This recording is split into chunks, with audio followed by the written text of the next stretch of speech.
Hi കൂട്ടുകാരെ, പുതിയൊരു വീഡിയോയിലേക്ക് എല്ലാവർക്കും സ്വാഗതം. അങ്ങനെ സുശീല ഈ ഒരു പഴകിയ ഭക്ഷണം കൊടുക്കുമ്പോൾ ഭാനുമ്മക്ക് ഒട്ടും ഇഷ്ടപ്പെടില്ല കേട്ടോ. അപ്പോൾ ഭാനുമ്മ പറയണേ, സുശീല നീ ചെയ്യുന്നത് വലിയ തെറ്റാണ്, ഇതൊക്കെ മനുഷ്യൻ്റെ മനസ്സിൽ നിന്ന് മറക്കാത്ത മുറിവുകളാണ്. കൊള്ളേണ്ട അടുത്ത് കൊള്ളാൻ തന്നെയാണ് ഞാനിതൊക്കെ ചെയ്യുന്നത്. കാരണം എന്താണെന്നറിയോ, ഇരിക്കുന്ന മനുഷ്യൻ എന്നെ ഇട്ടേച്ച് പോയപ്പോൾ അന്ന് ഞാനും എൻ്റെ മക്കളും ഇതുപോലത്തെ അവസ്ഥയിലൂടെയാണ് കടന്നു പോയത്. പഴകിയ ഭക്ഷണവും അതൊക്കെ കഴിച്ച് തന്നെയാണ് ഞങ്ങൾ മുന്നോട്ട് നീങ്ങിപ്പോയത്. അത് ചിലവർക്കൊക്കെ മനസ്സിൽ തറക്കേണ്ടത് തന്നെയാണെന്ന് പറയാനേട്ടോ.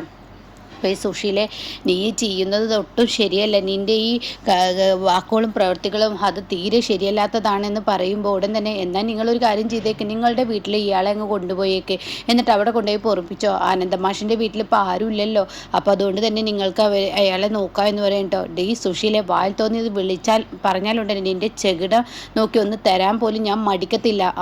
തരു അത് തന്നെ ആയിക്കോട്ടെ, ഞാൻ തരോടി അടി. ഇനി ഒരു കാര്യം ചിന്തിക്കണം, ഇയാളെ പോലെ ഒരു മനുഷ്യൻ എൻ്റെ വീട്ടിലോട്ട് തിരിച്ചു കൊണ്ടുപോകാനല്ല ഞാൻ ഇവിടെ ഇട്ട് വന്നിരിക്കുന്നത്.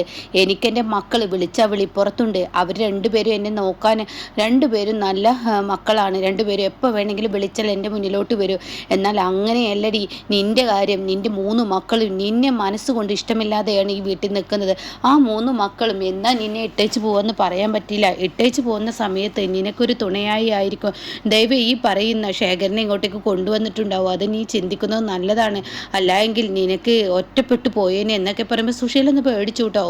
ഇങ്ങനെ പോലെ മനുഷ്യൻ്റെ കൂടെ ഞാൻ ഒറ്റപ്പെട്ടു പോവുക, എന്തൊക്കെയാണ് നിങ്ങൾ ഈ പറയുന്നത്? ഇങ്ങനെ പോലെയോ മനുഷ്യൻ്റെ കൂടെ ആരെങ്കിലും ജീവിക്കോ എന്ന് സുശീലയുടെ അഹംഭാവം പൊടിച്ച സംസാരം കേട്ടോ. ഇതൊക്കെ കേട്ടിട്ട് ചെകിടം നോക്കി ഒന്ന് കൊടുക്കാൻ ഭാനുമ്മക്ക് ഉണ്ടെങ്കിലും കൂടുതൽ നിന്നാ ഇവിടെ പ്രശ്നമാണെന്ന് മനസ്സിലാക്കി ഭാനുമ്മ അവിടെ നിന്ന് ഇറങ്ങി പോവുകയാണ് കേട്ടോ. അങ്ങനെ ഭാനുമ്മ പോകുന്ന പോക്കിൽ ശ്യാമും സത്യനെയും കാണുക ഇടയാകുകയാണ്. എന്താ ഭാനുമ്മേ, വന്ന പാടെ എത്ര പെട്ടെന്ന് പോകുന്നു? എന്താ ഭാനുമ്മേ? അതെ, കൂടുതൽ നിന്ന് നിൻ്റെ അമ്മയുടെ ചെകിടം നോക്കി ഞാനൊന്ന് പൊട്ടിക്കോ. അതെ, കൂടുതൽ നിൽക്കാതിരിക്കുക തന്നെ നല്ലത്. എൻ്റെ വീടല്ലല്ലോ, എൻ്റെ വീട്ടിലല്ലേ എനിക്ക് നിൽക്കാൻ പറ്റത്തുള്ളൂ. അത് കേൾക്കുന്ന ശ്യാമു പറയാണ്, ഇതേ ഭാനുമ്മ ഉടക്കിയിട്ടാണ് വന്നിരിക്കുന്നത്. അപ്പോൾ സത്യം പറയണേ, എന്താ അമ്മയുമായി ഉടക്കാനുള്ള കാരണം? അതെ, നീ ഒന്നും ചിന്തിക്കണത് സത്യ. നിനക്കൊക്കെ ജന്മം തന്ന അച്ഛനാണ്, അത് നീ മറക്കരുത്. എത്ര തെറ്റ് ആ മനുഷ്യൻ ചെയ്തിട്ടുണ്ടെങ്കിലും കൂടിയിട്ട് നിനക്ക് ജന്മം തന്ന ആ അച്ഛനെ നിങ്ങളൊക്കെ എങ്ങനെയിട്ട് കാട്ടുന്നത് കാണുമ്പോൾ മനസ്സിന് വല്ലാത്ത വേദനയുണ്ട്. അതെ, പഴകിയ ഭക്ഷണമൊന്നും ആ മനുഷ്യന് കൊടുക്കേണ്ട. ഞാനവിടെ ചെല്ലുമ്പോൾ നിൻ്റെ അമ്മ ആ മനുഷ്യന് പഴകിയ ഭക്ഷണം എടുത്തു കൊടുക്കുന്നു. എന്തിനാ അതിൻ്റെ ആവശ്യം? ഇന്നത്തെ കാലഘട്ടത്തിൽ അതിൻ്റെ ആവശ്യമുണ്ടോ?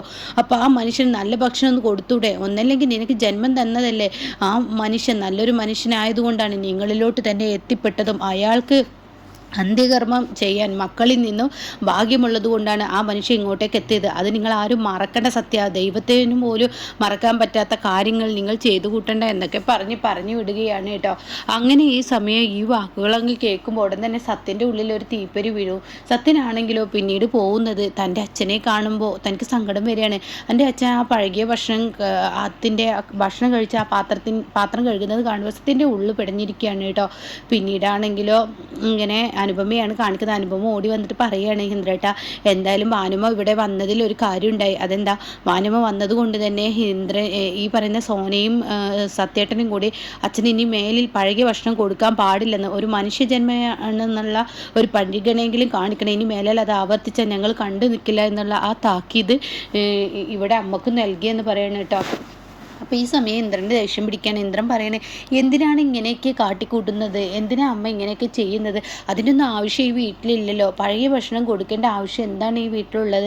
അത്യാവശ്യം ഭക്ഷണത്തിന് മുട്ടൊന്നുമില്ലാതെ ജീവിക്കുന്ന കുടുംബമല്ലേ എന്നൊക്കെ പറയുമ്പോൾ, അതെ, നിങ്ങൾക്കൊക്കെ നിങ്ങളുടെ അമ്മക്കൊക്കെ പ്രതികാരമല്ലേ ഉള്ളത്? പ്രതികാരം മാത്രം തീർക്കാനല്ലേ നിങ്ങളുടെ അമ്മ ജീവിക്കുന്നത്? പ്രതികാരത്തിന് ഒരു കുറവും വരാൻ പാടില്ലല്ലോ. അതല്ലേ ഇന്ദ്രേട്ടനും ഇപ്പോൾ ചെയ്യുന്നത്?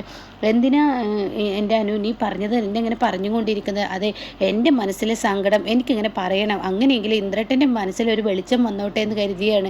എന്ന് വെച്ച് ഇന്ദ്രേട്ടൻ്റെ മനസ്സിൽ വെളിച്ചില്ല എന്നല്ല കേട്ടോ. ചില കറുത്ത മേഘങ്ങൾ പോലെ മൂടിക്കെട്ടിയിരിക്കുകയാണ്. അതങ്ങ് നീക്കം ചെയ്താൽ തീർച്ചയായും ഇന്ദ്രേട്ടൻ നല്ല വ്യക്തിയാവും.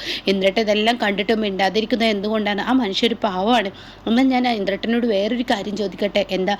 അതെ, ആ മനുഷ്യന് 2 ഡ്രസ്സേ ഉള്ളൂ. അത് അലക്കി മുഷിഞ്ഞ് കീറി വരൽ തുടങ്ങിയിട്ടുണ്ട്. അതുകൊണ്ട് തന്നെ ഇന്ദ്രേട്ടൻ ആ മനുഷ്യന് ഡ്രസ്സ് എടുത്തു കൊടുക്കും. അനു, എന്താ നീ പറയുന്നത്? അത് എടുത്തു കൊടുക്കൂ, എനിക്കാണെന്ന് കരുതി എടുത്തു കൊണ്ടുവന്നാൽ മതി, വേറൊന്നും ചെയ്യേണ്ട, അത്ര മതി എന്നൊക്കെ പറയുമ്പോൾ ശരിയെന്ന് പറയണം.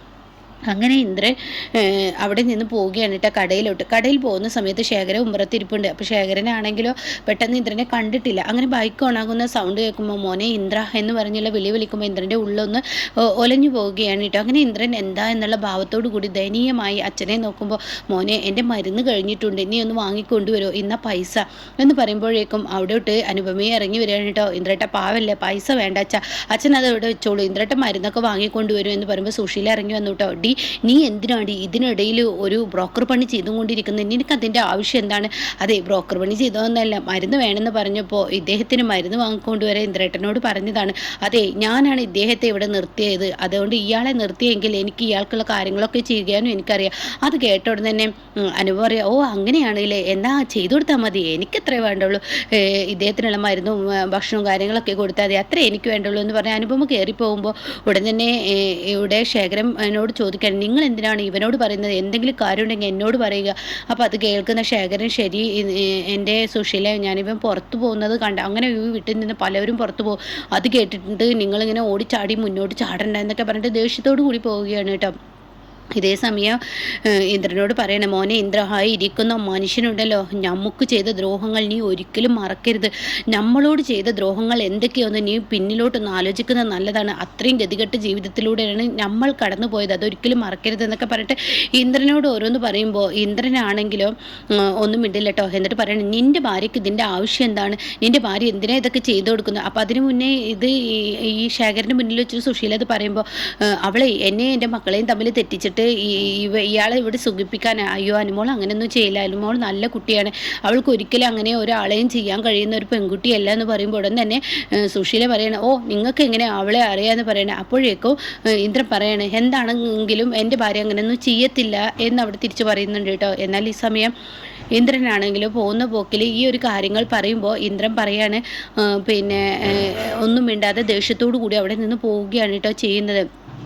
പിന്നീട് കാണിക്കുന്നത് ഈ പറയുന്ന അനുപമ കിച്ചണിൽ ചെന്ന് പണിയെടുക്കുകയാണ്. അപ്പോൾ ഈ സമയം സുശീല അങ്ങോട്ടേക്ക് ഓടി വരികയാണ്. എന്നിട്ട് എന്താടി നീ കാണിച്ചു കൊടുത്ത എൻ്റെ ഭർത്താവിനെ, അതായത് ആ ഇരിക്കുന്ന മനുഷ്യനെ നീ വല്ലാതെ സപ്പോർട്ട് ചെയ്തിട്ട് ഈ വീട്ടിൽ നിന്ന് എന്നെ തുരത്താൻ നീ ചിന്തിക്കുന്നുണ്ടെങ്കിൽ അതുണ്ടല്ലോ എന്ന് പറഞ്ഞിട്ട് ആദ്യം പറയുന്നത്, നീ എന്താടി കാണിക്കുന്നത്, ഇന്ന് ചോറ് വെക്കണം, പച്ചക്കറി ഇല്ല, പച്ചക്കറി വാങ്ങണം, മീനാച്ച കുറച്ചേ ഫ്രിഡ്ജിലുള്ളൂ, എന്താ ചെയ്യേണ്ടത് എന്തൊക്കെ ചിന്തിച്ചിരിക്കുകയാണ്, എന്താടി നീ എന്നെ പരിഹസിക്കുകയാണ്, പരിഹസിച്ചതല്ല, കാര്യം പറഞ്ഞാൽ എന്താ ചെയ്യുന്നതെന്ന് ചോദിച്ചതിനുള്ള മറുപടി പറഞ്ഞതാ.